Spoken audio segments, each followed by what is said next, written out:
Andres here, and we're continuing our journey into Evergrey. You can see that alright, but part 3 starts off with Glorious Collision, and we got the arrival of Marcus Yedel on guitar, Johan Niemann on bass, and Hans Van Dahl on drums. I don't know if you guys can see that alright. I don't got my partner. I'll try to show you some art as I go through here. Anyways, this album has a lot of battling elements in nearly every song, with aggressive moments, calm moments, and I think two songs that showcase that the best are Wrong and The Phantom Letters. Both showcase great melodies and passion through it, and I like the nice accentuated notes from Tom England as he rises and descends, especially in Wrong. He really crushes that chorus, adds so much passion and energy to that. You feel so much in your heart and soul in that track, and the keyboards add a tremendous amount of aura as well in these tracks. I really like what Rickard does throughout this entire album. But you also have some songs built on intensity like Frozen and The Disease, and I really attribute that to Hans Van Dahl on drums. I really feel like he elevates, those two songs with some awesome, powerful snares, the cymbals that explode, great pacing, especially in Frozen. You feel that energy right off the bat. It really adds a dynamic, dynamite explosion to Frozen. But The Disease is also up there as well. Then we move on to the album Hymns for the Broken, which has the arrival or the return of Jonas Ekdahl on drums and Henrik Donahue on guitars here, and you really feel that right off the bat. There's sort of an introduction piece to the album, The Awakening, but then you really feel it in King of Airs. This song really marches forward. I love the technical verse here, the way the lead is played. I just love how the way like I said, how it's played and how it combines well with the vital components of the rhythm and keyboards. They just interlock together so well, and I feel like because of the way they're played and put together, they are a great segue into propelling the chorus upwards even higher.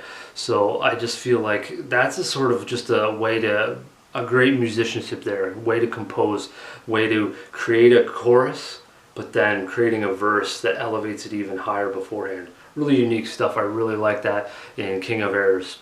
And then you move on to a couple other tracks that sort of elevate, but then you come down to A Wake of Change. I call this an album builder or divider or whatever, because it's a more emotional track. It's a little more placid on the surface here, and then it's emotional, but then you gradually build back up, sort of brooding your way back up the album with gradually, with tracks like Archaic Rage and Barricades, leading to my first must listen to, Black Undertow. Now this opens with a murky, brooding aura, but that aura is this watery surface, and on that surface is this maelstrom of tension that just engulfs you. I love the different contrasting elements here, the pain and the darkness, which sort of collide in this song, especially in the chorus. And all this, I feel like, causes a bit of disarray throughout the track. It's really cool, and I feel like Black Undertow is sort of segues nicely into with its darkness, segues nicely into a surge of hope that comes in the form of the fire.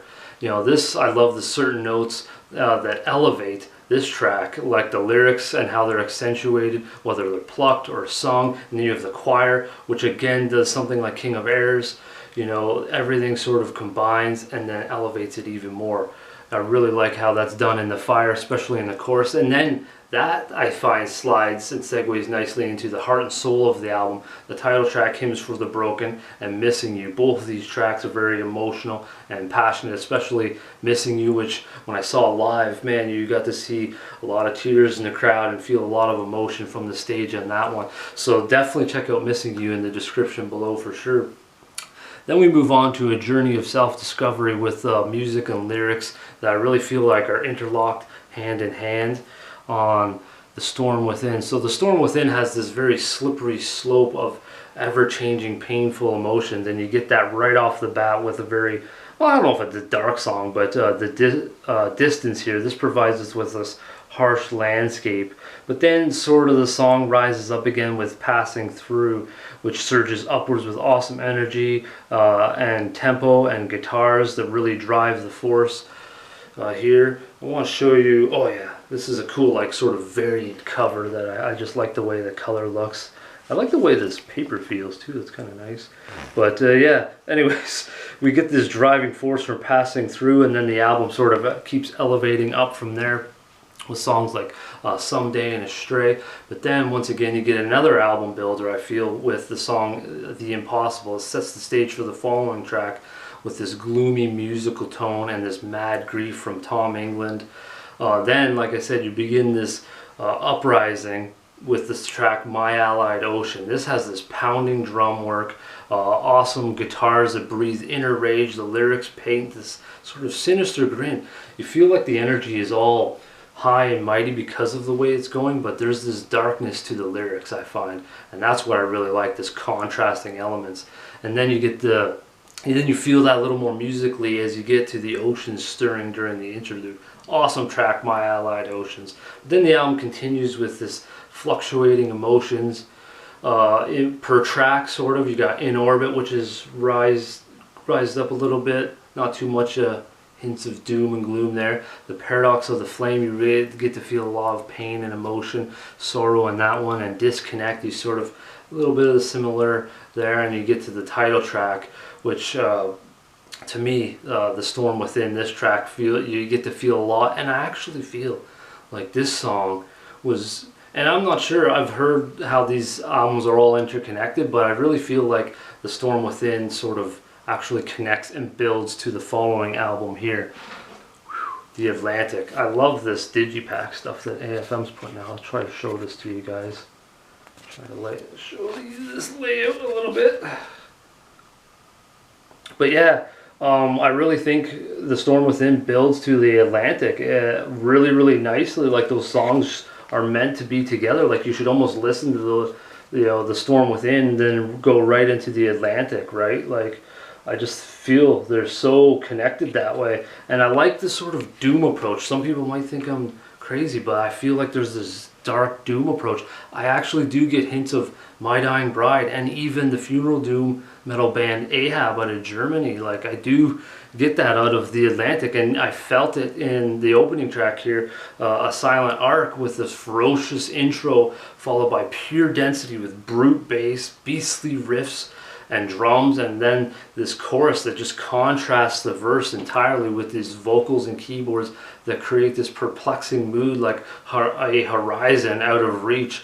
And the melodies, truly encompass this drifting at sea sort of feeling. That's, especially if you listen to it like on a nice set of speakers and stuff, or surround sound, you really feel it coming around you. And I really like what Tom England does, specifically on the lyric Reverie.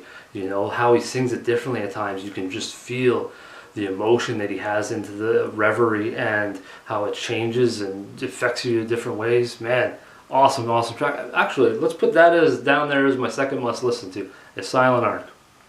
Then we go into, for me, I picked All I Have is another song I want to dive into deeply. A lot, because again, the doom and gloom layout with a methodical pace, really arduous, brooding bass here, and the keyboards create this dreary tone, and I love the pain expressed in the chorus and solo. It's another one of those solos where you feel the notes, you feel the pain comes to life. I really like that when a solo can project that.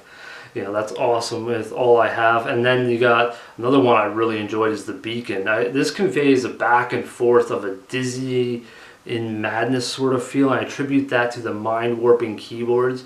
But again, there's some hope that breathes in the chorus with Tom England sort of searching for the beacon in his lyrics and the vocals here. And once again, I love what the bass delivers. To me, the bass is the unsung instrument on this album. I love everything, but Johan Niemann's bass work, oh man, you feel so much. I feel like that attributes a lot to that sort of doom and gloom, that My Dying Bride, Ahab stuff. I really like that. But there's also two songs that I love how they're placed on the album, in between A Silent Arc and All I Have. At least I believe they are. Yes, I was correct. Weightless and A Secret Atlantis. I don't know why I didn't remember that, but both of these songs, I love how they're placed on this album. They sway in a different direction. You got some different type of energy, different type of emotion. But yeah, that album's all of them awesome. I love all the Evergrey stuff I have. As you can see, I got all the albums, I got the merch, the shirts, the everything. But anyways, hope you guys enjoyed my journey into Evergrey. I know I enjoyed doing this video and dissecting all the songs. This was fun for me. This taught a lot about my writing as well. And today, as I shoot this video, Escape of the Phoenix is out and my order is placed, and I am waiting for it to hopefully arrive soon. So when that album shows up, I definitely want to break it down for you and show you the art like I did these ones. Hopefully I get a cool digipack as well from AFM. So hope you guys check out all the links below, the songs, must listen to. I keep going on because I love Evergrey, but I just hope you guys enjoyed this journey. I really enjoyed doing it. Until next time, folks, await my thoughts on the awesome looking Escape of the Phoenix. Heavy listening.